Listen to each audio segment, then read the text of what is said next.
মাথা নষ্ট করা আপডেট নিয়ে এসেছে রেডমি এবার তাদের A4 স্মার্টফোনটায়, এবং এই ফোনটা 10 থেকে 12,000 টাকা বাজেটে বাংলাদেশের মার্কেট কাঁপাতে প্রস্তুত। গাইস, এর আগে যখন কিনা রেডমি A3 ফোনটা লঞ্চ হয়েছিল, সেটাকে আমি বস্তা পচা একটা স্মার্টফোন বলেছিলাম সেটার চিপসেটের জন্য, কিন্তু এবার এই চিপসেট সেকশনে স্ন্যাপড্রাগনের চিপসেটকে ইউজ করার পাশাপাশি ডিসপ্লে আর ক্যামেরাগত দিক দিয়ে বড়সড় আপগ্রেড এসেছে রেডমি A4 এ।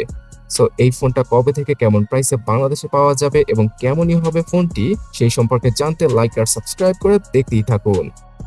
পুরোপুরি প্লাস্টিক বিল্ডের রেডমি A4 ফোনটির ডিজাইন অনেকটাই রেডমি 14C ফোনটার মতো। পেছনে অনেকগুলো ক্যামেরা কাটআউটের মধ্যে শুধুমাত্র একটা ক্যামেরাই কাজের, আর সামনে নটযুক্ত ডিসপ্লেতে 8 মেগাপিক্সেলের হাই রেজলিউশনের সেলফি ক্যামেরাকে বাজেটের মধ্যে দিয়ে দিয়েছে Xiaomi। আর ফ্রন্টে থাকছে আইপিএস এলসিডি প্যানেলের 90 হার্জের ডিসপ্লে।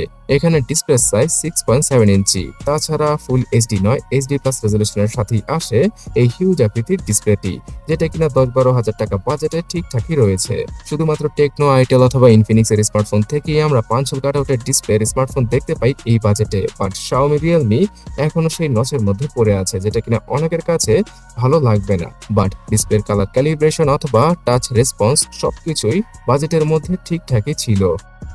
অ্যান্ড্রয়েড 14 এর সাথে আসা এই ডিভাইসটা অ্যান্ড্রয়েড 15 এর আপডেট পেয়ে যাবে, আর হাইপার ওএস এর একটা লাইটওয়েট ভার্সনকে ইউজ করা হয়েছে এখানে। যেহেতু এটা বাজেট ক্যাটাগরির Xiaomi স্মার্টফোন, তাই ভরে ভরে অ্যাডসের দেখা পাওয়া যাবে প্রতিটা ক্ষেত্রে। সেগুলোকে যদি আপনারা ঠিকঠাকভাবে রিমুভ করে ফেলেন, তাহলে মোটামুটি একটা ভালো এক্সপিরিয়েন্স পাওয়া পসিবল হবে রেডমি A4 স্মার্টফোন থেকে।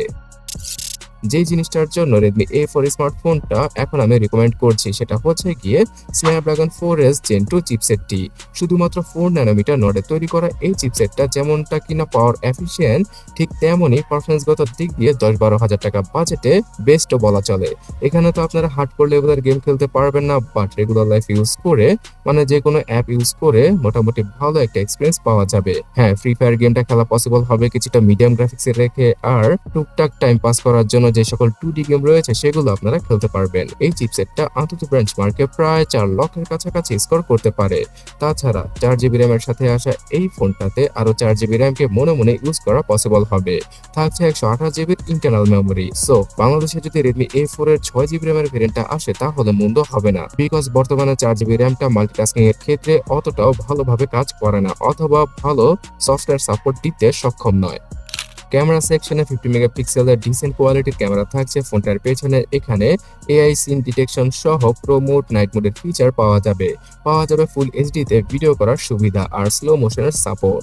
8 মেগাপিক্সেলের সেলফি দ্বারাও বাজেটের মধ্যে ঠিকঠাক কোয়ালিটির সেলফিগুলো তুলতে পারা যাবে, এবং ভিডিও কলে কথা বলেও ভালোই লাগবে আপনাদের। সো ক্যামেরা সেকশনটা বাজেটের মধ্যে এভারেজ থেকে কিছুটা ভালো।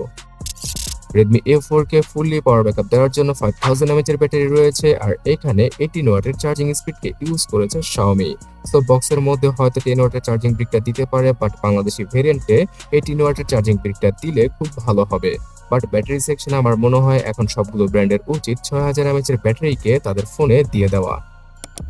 যেহেতু গ্লোবাল মার্কেটে শুধুমাত্র 10,000 টাকার মধ্যে রেডমি A4 স্মার্টফোনটা মার্কেট কাঁপাচ্ছে, তাই বাংলাদেশের মার্কেটও ভ্যাট ট্যাক্স মিলিয়ে 10, 12 অথবা 13,000 টাকায় সর্বোচ্চ এই ফোনটা আমরা পেয়ে যেতে পারি, তাও আবার অফিসিয়াল ভাবে। এবং অফিসিয়াল ফোন কিনলে 1 বছরের সার্ভিস ওয়ারেন্টি পাওয়াই যায়।